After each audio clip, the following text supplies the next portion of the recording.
नमस्ते, मैं पंकज हूँ और वैसे तो पेशे से अभिनेता हूँ, पर बिहार स्टेट इलेक्शन कमीशन जो है, चुनाव आयोग बिहार का, उसका स्टेट आइकन हूँ।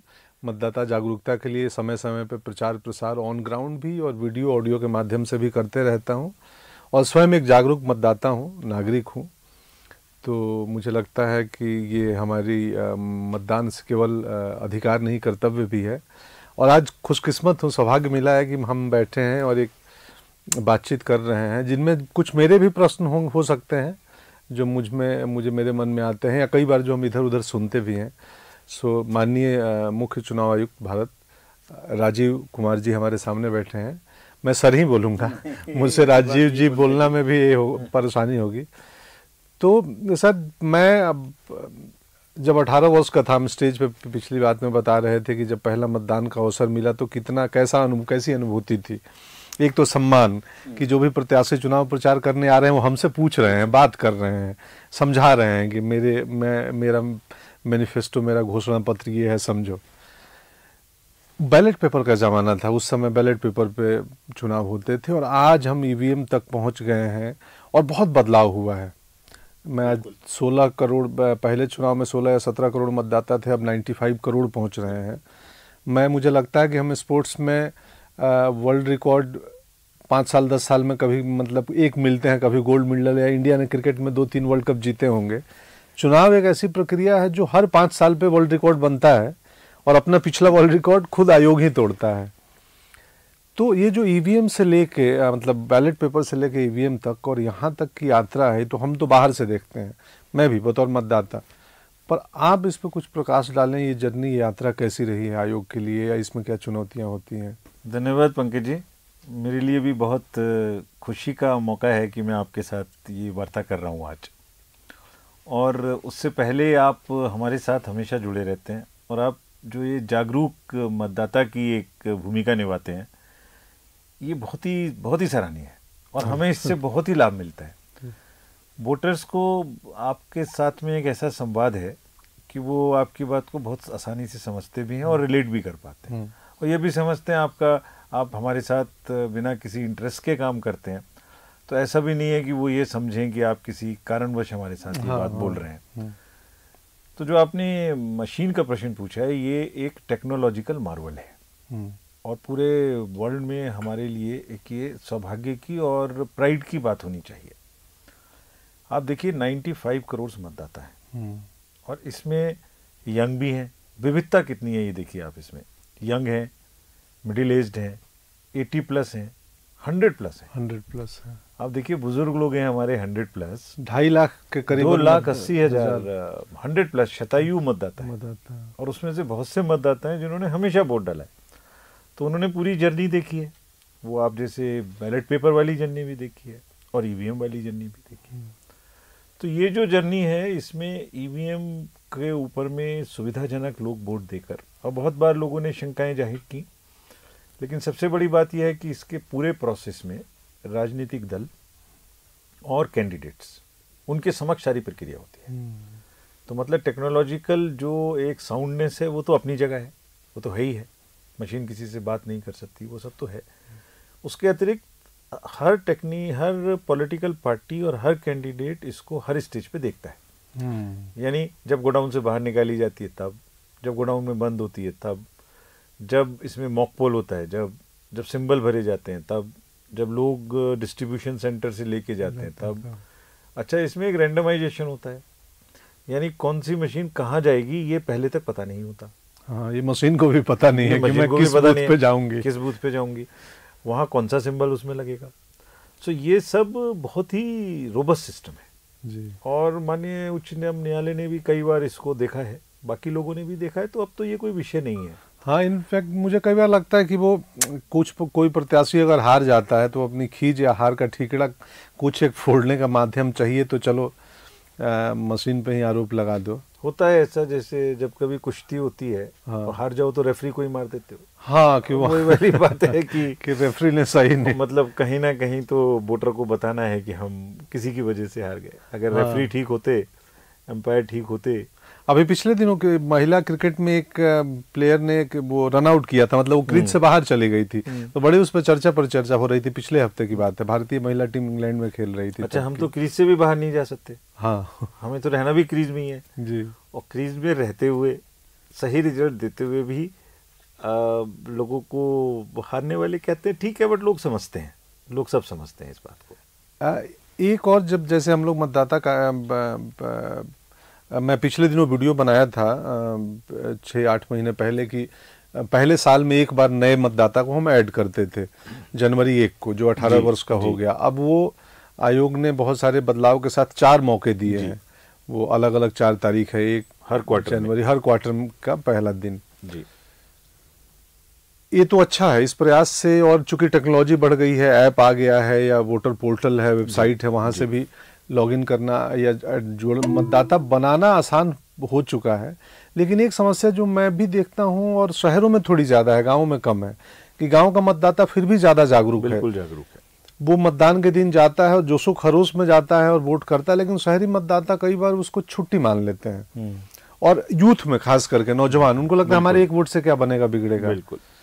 तो ऐसा क्या अवेयरनेस आयोग या आपके द्वारा किया जाए, लाया जाए कि उस मतदाता को भी हम ये एहसास दिलाएं कि ये वीकेंड नहीं है, आपको छुट्टी नहीं मनानी है, ये इसका सदुपयोग करना है। देखिए, अभी इंडिया में कंपलसरी वोटिंग तो है नहीं। हाँ, तो हम उसको जिद तो कर नहीं सकते कि आपको आना ही आना है। अनुरोध कर सकते हैं, मुरब्बत कर सकते हैं, उसको अवेयर कर सकते हैं, अवेयर कर सकते हैं। तो जैसे आपने कहा, देहात में लोगों की ज़िंदगी में जो बहुत सारी चीज़ें होनी है, वो इंफ्रास्ट्रक्चर बनना है, स्कूल ठीक होना है, हॉस्पिटल बनना है, तो लोगों की जागरूकता ज़्यादा है, और कौन सी गवर्नमेंट आए, कौन प्रतिनिधि हो, इसमें इंटरेस्ट ज़्यादा है। अच्छा, जैसे अब रेडियो, टीवी, पान की दुकान, चौपाल, उस पर बैठ के तस्करा भी ज़्यादा होता है। ये हमारी जीवन शैली है कि मतलब गांव में एक बड़ा व्यक्ति होता है जिसकी सब इज्जत करते हैं, बात सुन लेते हैं कि क्या बोल रहे हैं। सो एक नेचुरल भी है हमारे साथ। शहरों में थोड़ा क्या हो गया कि अर्बन अपैथी है वोटिंग के प्रति। अगर हम पिछले सबसे नीचे के 10-15 शहर ऐसे देखें जहां वोटिंग सबसे कम हुई है, तो नाम लेना ठीक नहीं है, बट ऐसी जगहें आएंगी जो बहुत ही ज़्यादा एजुकेटेड है, मतलब कंट्री की इकोनॉमिक पावर हाउस है, यूनिवर्सिटीज़ हैं, या बहुत बड़े कैपिटल मार्केट्स की जगहें हैं, आएंगी ऐसी जगहें। तो ये वही बात है, लोग उसको छुट्टी मानते हैं। तो हमने अभी एक प्रयास किया है कि हम नेगोशिएबल इंस्ट्रूमेंट एक्ट में छुट्टी मिलती है, तो वो वोट देने के लिए मिलती है, तो ये थोड़ी है कि वो आप छुट्टी ही चले जाएंगे। तो उनके लिए कहा जा रहा है सबको, ऑर्गेनाइजेशंस को जिनमें 500 से ऊपर एम्प्लॉयज़ हैं, कि आप उनकी थोड़ी सूची तैयार करिए। ऐसा नहीं है कि हम उन्हें कुछ करेंगे, लेकिन उनको एक क्लब बनाएंगे, उनसे बात करेंगे, उनको मोटिवेट करेंगे भाई जानो पहुंचिए। इसी क्रम में उनके साथियों को पता भी लगेगा कि ये लोग वोट देने नहीं गए थे, तो पीयर प्रेशर भी होगा। तो ये मुद्दा तो है जरूर, अर्बन अपैथी का भी मुद्दा है और यूथ का भी मुद्दा है। यूथ का भी, हाँ, मतलब इंटरनेट पे बहुत वोकल रहेगा। कई बार ये हैशटैग ट्रेंड, तुरंत अपनी राय रख देंगे। हाँ। सपोर्ट में, विरोध में, पॉलिटिकल हो, नॉन पॉलिटिकल हो। मुझे लगता है जब इस प्लेटफॉर्म पे इंटरनेट पे अपनी राय रखने में एक्टिव हो, तो मतदान के दिन असली राय तो उस दिन बनेगी ना, असली उस दिन बनेगी। कि आप सहभागी नहीं भी होगे तो परसेंटेज कम होगा, सरकार तो कोई ना कोई बनेगी जाएगी। लेकिन अगर सरकार खराब बनती है तो उसमें आपका भी योगदान है, आपका उसको खराब बनाने में योगदान है। आप जो सही चाहते हो वो वोट दे के बनाओ। और रात भर बैठ के अगर आप सोशल मीडिया कर सकते हो, वहाँ राय दे सकते हो अपनी हर विषय पर। मोमबत्ती जला देते हैं लोग। हाँ। एक वो अंगूठा थम्स अप बना दिया कि वी आर विद यू, तो वही बटन भी दबा दो जाके। हाँ, इतनी सी बात है। वो लगता है ना वहाँ लाइन में लगना पड़ेगा, उसकी भी व्यवस्था कर रहे हैं हम जी। उसकी भी कुछ जगहों में व्यवस्था कर रहे हैं कि आप टेक्नोलॉजी से माध्यम बना रहे हैं कि हम बूथ पर कितनी क्यू है इसका भी रिले करें। अभी शुरू करने का प्रयास है, 1-2 स्टेट में किया था, एक बूथ ऐप बनाया था, तो you can plan your visit also to the booth, that also we are thinking. वाह, बहुत अच्छा है। मतलब टेक्नोलॉजी से यूथ को तो पूरी तरह से जोड़ दें, यानी आप घर में बैठ के वोट बनाओ, घर में बैठकर ही शिकायत करो, घर में बैठ के ही आप लाइन देख लो, ये सब चीज़ें। जैसे आपने बोला कि ग्रामीण मतदाता को ना कि वो अवेयरनेस है, क्योंकि उसके जीवन में स्कूल, अस्पताल, सड़क, बेसिक इंफ्रास्ट्रक्चर की समस्या होती है। तो मैं कई बार मैं स्वयं अपनी जर्नी देखता हूँ सर, तो मुझे भी महसूस होता है मैं क्यों अवेयर हूँ। मुंबई में हूँ, रहता हूँ, सिनेमा के लिए काम करता हूँ, और मुझे क्यों लगता है कि ये बहुत ज़रूरी है, क्योंकि लोकतंत्र का परोक्ष या अपरोक्ष रूप से मेरी स्वयं की जर्नी में बहुत बड़ा योगदान है। क्या बात। मैं इंटायर लाइफ गवर्नमेंट स्कूल में पढ़ा हूँ, प्राइमरी से लेके और हायर एजुकेशन इवन एनएसडी तक दिल्ली में। तो मुझे लगता है कि वो कहीं ना कहीं से वो लोकतांत्रिक ढांचे का ही इम्पैक्ट था कि एक रूरल इंडिया का लड़का अभिनेता बन सकता है। तो मुझे लगता है कि यार उस ढांचे को या उस प्रोसेस को और सशक्त हमें करना चाहिए, और इसीलिए मुझे लगता है कि ये मेरी जिम्मेदारी भी है, क्योंकि मैंने इसके बहुत सारे फायदे स्वयं महसूस किए हैं, देखे हैं। बिल्कुल।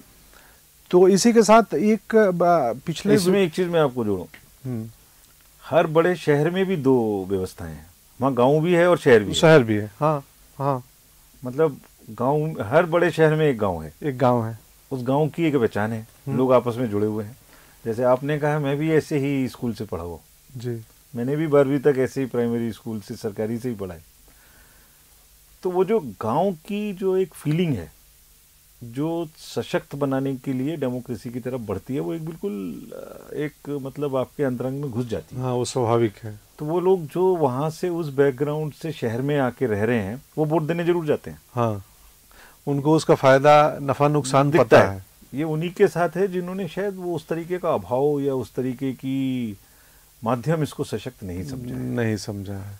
तो समझाएंगे उनको। अब आप जैसे आज कह रहे हैं उनसे, तो आपके कहने की तो लोग सब बात मान लेते हैं। हाँ हाँ, प्रयास में वही, मैं भी जो जब भी कोई आयोग से आता है कि भैया ये कार्यक्रम कर रहे हैं, वीडियो बनाना है, तो मैं खुद बढ़ चढ़ के और उसको मुझे लगता है कि करना चाहिए। ये मेरे लिए सच में जेन्युइनली कि ये जिम्मेदारी है। एक आम मतदाता था मैं भी, और अब सिनेमा में आ गया, और तो मैं लड़कों को, नौजवानों को इसके प्रति जागरूक करूं और सही मामले में समझाएं, क्योंकि जो स्वाधीनता हम महसूस करते हैं, जब तक मतदाता सशक्त नहीं होगा तब तक लोकतंत्र सशक्त नहीं हो सकता है।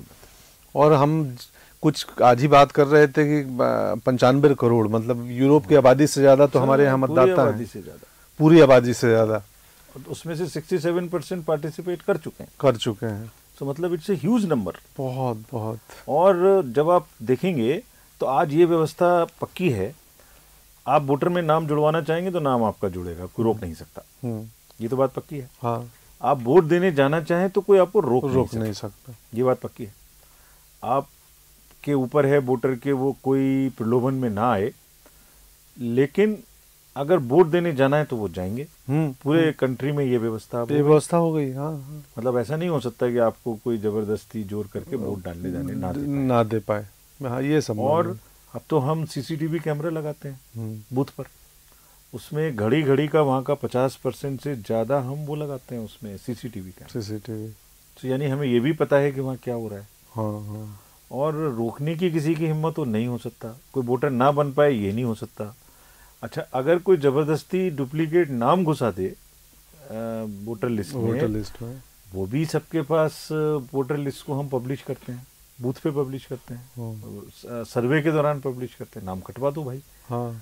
तो जागरूकता अगर है, और वो वोटर लिस्ट तो वो जितने मतदाता खड़े हैं उन सबके पोलिंग एजेंट के हाथ में, और वो स्थानीय गांव के लोग हैं, तो उनको तो मालूम है कि भैया ये 4 नाम गलत है। 20 लोग तो मिली भगत नहीं कर सकते। मतलब 1-2 कर सकता है। हाँ। 15-20 लोग कैसे मिली भगत करेंगे? और हर समय में उनका एजेंट उपलब्ध है। हाँ, वहाँ बूथ पे। सो ये लोग कुछ भी कहें, मतलब ऑलमोस्ट एक व्यवस्था ऐसी है जिसमें पारदर्शिता, फेयरनेस, सबकी शामिल होने का तरीका, ये बहुत बहुत पक्का है। जी। और नहीं तो विश्वास नहीं होता लोगों को। हाँ, नहीं तो सत्ता परिवर्तन ऐसे थोड़ी होता। ऐसे अगर आप किसी के मन में पब्लिक के विश्वास नहीं होता, और इतनी बड़ी लोकतंत्र में, इतने बड़े विविधता के देश में, इतने बड़े विविधता, आप ये देखिए, कहीं अगर एक वोट होता है तो हम उसको वोट को एक को लेने 10 लोगों को भेजते हैं। 10 लोगों को। गिर जंगल का मैं डॉक्यूमेंट्री देख रहे थे, वही वाला। वो एक वोट है गिर में, और उसको हम लेने भेजते हैं। हाँ, इनफैक्ट हमने इस पे एक फिल्म की थी न्यूटन नाम की, 2017 में इंडिया से ऑस्कर भी गई थी, जो 70 वोटर हैं, उनके लिए बूथ चुनाव का समय है, उसी पे पूरी कहानी थी। तो बहुत इंटरेस्टिंग। उस दरमियान हमको काफ़ी रिसर्च करने में मुझे भी ये इलेक्ट्रल प्रोसेस के बारे में जानकारी बहुत मिला। रोबस्ट लगा आपको? अरे सर, मतलब पूछिए मत, अद्भुत। वो वहाँ भी चॉपर से एक पोलिंग बूथ पार्टी जाती है, क्योंकि रास्ता नहीं है। उतर के वहाँ से पैदल जाना है उनको 15 किलोमीटर फॉरेस्ट में, क्योंकि अब वहाँ सड़क गाड़ी जाने का भी नहीं है। तो हिल एरियाज में हमारा हाईएस्ट बूथ हमारे पास है जी, दुनिया का हाईएस्ट, दुनिया का। लोकतंत्र सबसे बड़ा है, कैंडिडेट सबसे ज्यादा हमारे यहाँ से कंटेस्ट करते हैं। एक जगह में तो 250 कैंडिडेट कभी कंटेस्ट कर लिए एक बूथ से। सो इतनी जीवंतता है। और डेमोक्रेसी जो है ना, वो घर घर में एक वे ऑफ लाइफ है। Way of life, actually way of life है। पार्टिसिपेट करते हैं लोग हर स्टेज पे। स्कूल में है, मॉनिटर बना के आप उससे काम करते हैं। कॉलेजेस में है, हाँ, RWA में है, जी जी जी, हाँ, अपनी कॉलोनी में आप किसको अध्यक्ष बनाएं, किसको ना बनाएं, किसको सेक्रेटरी बनाएं, और कौन सी कमेटी अच्छी नहीं है अगले साल इसको भंग करो, शिकायत करेंगे। तो डेमोक्रेसी तो बिल्कुल घर, हाँ, वो हमारे जीवन में है। अच्छा, आधार कार्ड को स्वैच्छिक करने का एक कार्यक्रम आया है, जो पिछले दिनों मैं भी उसके लिए वीडियो बना रहा था। तो थोड़ा उसके बारे में प्रकाश डालें कि वो क्या डुप्लीकेशन ना हो वोटर में, या देखिए, पहली बात तो ये पूरी तरह से स्वैच्छिक है। कानून में चेंज हुआ पिछली बार, तो वोटर लिस्ट में आधार का नंबर स्वेच्छा से आप लिंक कराते हैं। तो इसके 2-3 पक्ष हैं। पहला पक्ष तो यह है कि हम आपको बहुत सारी सुविधाएं जो वोटर्स की सुविधाओं से रिलेटेड है वो दे सकते हैं। वैसे भी दे सकते हैं, बट इससे और बेहतर दे सकते हैं। मोबाइल नंबर अपडेट करा दें, आधार अपडेट करा दें।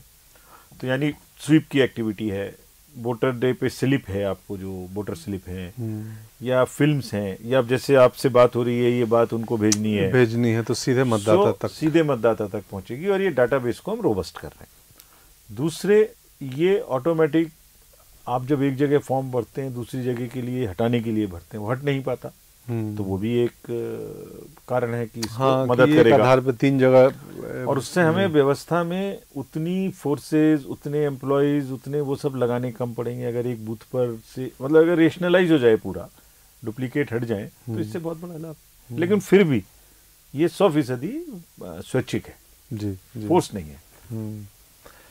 लास्ट में मैंने चुनाव में, ये बहुत अच्छी चीज़ है, आज आपके ही बातचीत से मुझे मालूम चला कि 3rd जेंडर के लिए भी कर रहे हैं। तो ये इसके बारे में बताएं। ये बहुत बढ़िया है, मतलब मुझे इतना अच्छा लगा। इवन आइकन भी बन रहे हैं वो लोग। मुझे भी, मतलब ये के लिए मुझे इतना इससे वो सुखद अनुभूति होती है। देखिए, किसकी क्या प्रकृति होगी, क्या स्वरूप होगा, ये तो व्यक्ति के हाथ में नहीं। उसको एक सम्मान की स्थिति मिलनी चाहिए। तो हमने ये सोचा आयोग में कि क्यों ना हम इसी को माध्यम बना लें। हाँ, तो उसको हम अगर वोटर बना लिया अपना, और उसको हमने वोटर बना के एक स्पेसिफिक फोकस दे दिया। अच्छा, बहुत से लोगों से बात हुई, मेरी पर्सनली बात हुई, वो सोचते नहीं सर हम अपनी आइडेंटिटी नहीं डिस्क्लोज करेंगे। तो आप तो उसमें लिख दोगे TG, हाँ, वोटर में। और अभी बहुत सारे लोगों को हमारे घर में पता नहीं है, गांव में, कि हम TG हैं। तो हमने, चलिए अगर आप वो चाहते हैं तो हम नहीं, लेकिन आप वोटर बन जाइए हमारे, जो आप लिखवाना चाहें वो लिखवाइए, वोटर जरूर बन जाइए, आइए जरूर। तो अभी हमारे ट्रांसजेंडर्स और PWDs, ऐसी उनकी बात है। मतलब अगर कोई उनको पर्सन्स विद डिसेबिलिटी हैं, तो ऐसा नहीं है कि वो डिसेबिलिटी की वजह से उनके बहुत से, वो हमसे ज़्यादा एबल हैं, हमसे ज़्यादा एबल है बहुत चीज़ों में। उनके, अगर आप उनके भाव देखें, उनके कोई अंतर की आवाज़ सुने, तो वो बहुत हमसे भी सशक्त हैं। तो उन पर भी हम उतना ही ध्यान दे रहे हैं। हमारे 80+ की आबादी है, जो तो चल के बूथ तक नहीं जा सकते, उनको भी हम उतनी आवाज़ दे रहे हैं। 100 वर्ष से ऊपर के भी हैं। सो अगर आप एक वोटर हैं, तो अगर आप पहाड़ पे रह रहे हैं, नहीं आ सकते, तो अगर आप किसी टापू पे रह रहे हैं, नहीं जा सकते, तो ये बुजुर्ग व्यक्ति, मेरे पिताजी 98 के हैं, और पिछले इलेक्शन तक वो बूथ तक, मेरे घर से 400-500 मीटर दूर होगा बूथ, पंचायत भवन पे जाते थे। लेकिन अब उनको, अब सपोर्ट के साथ भी जाना मुश्किल है थोड़ा। वो घर में ही अभी भी वॉक करते हैं, बट अपने कमरे से टॉयलेट तक आना जाना होता है, क्योंकि 98 के हो चुके हैं। तो पिछली बार स्वयं उनका जो BLO आए थे, उन्होंने इंक्वायरी किया कि हाँ, चलने में सक्षम नहीं है, और बैलेट पेपर पे घर से उनका लिया। तो और ये उस दिन उनका फिजियोथेरेपी हो रहा था, घुटने में दिक्कत थी, नहीं जा रहे थे। कहाँ रहते हैं अभी? गाँव में। गाँव में? गाँव में नहीं, गाँव गोपालगंज में। हाँ, उनको मुंबई पसंद नहीं है, वो लोग बॉम्बे बोलते हैं हमें भेज दो वहीं भेज दो। तो पूरा जीवन वहाँ गुजरा है, खेत है, गाय हैं। तो उनका फिजियोथेरेपिस्ट उनके घुटने के लिए वो कुछ कसरत कराने आए थे और थोड़ा सा सेकाई वेकाई करने। तो वो देखे, बोले कि ये सुविधा है क्या? तो हम बोले हाँ ये है। और ये हमें भी उसके कुछ 6-8 महीने पहले आयोग में जुड़ने के बाद पता चला कि जो शारीरिक रूप से अक्षम बुजुर्ग हैं, चुनाव हुआ था 20 वाले चुनाव में जी, तो पिताजी ने घर से बैलेट पे मतलब उसी पे किया गया। हाँ, वोट दिया। लेकिन खुशकिस्मत है आपकी जो पिताजी का साया आपके साथ है। हाँ जी जी। मेरे पिताजी भी साथ ही रहते हैं, वो भी 93 है। अरे वाह। वो तो खुद ही गए चल के। हाँ, लास्ट इलेक्शन तक। तो मैं घर पे नहीं बुलाऊंगा, वहाँ बहुत आनंद आता है जाने में।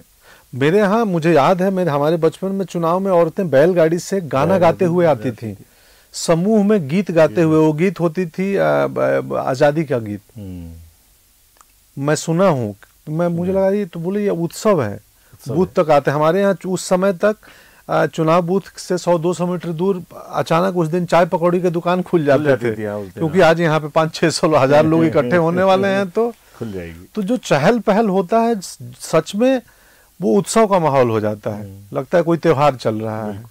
तो लोकतंत्र का बड़ा त्योहार ही है। बड़ा त्योहार है, और उसमें सब बढ़ चढ़ के हिस्सा लें, अपनी जिम्मेदारी निभाएं, और आप इस सब को फैला रहे हैं पंकज जी, इससे अच्छी तो कोई बात ही नहीं है। थैंक यू सर, मुझे कभी भी आप याद करेंगे, जिम्मेदारी देंगे, मैं पूरा ईमानदारी पूर्वक निर्वाह करने का प्रयास करूंगा। आप तो उसके बिना भी करते रहते हैं। धन्यवाद। धन्यवाद सर, अच्छा लगा। धन्यवाद।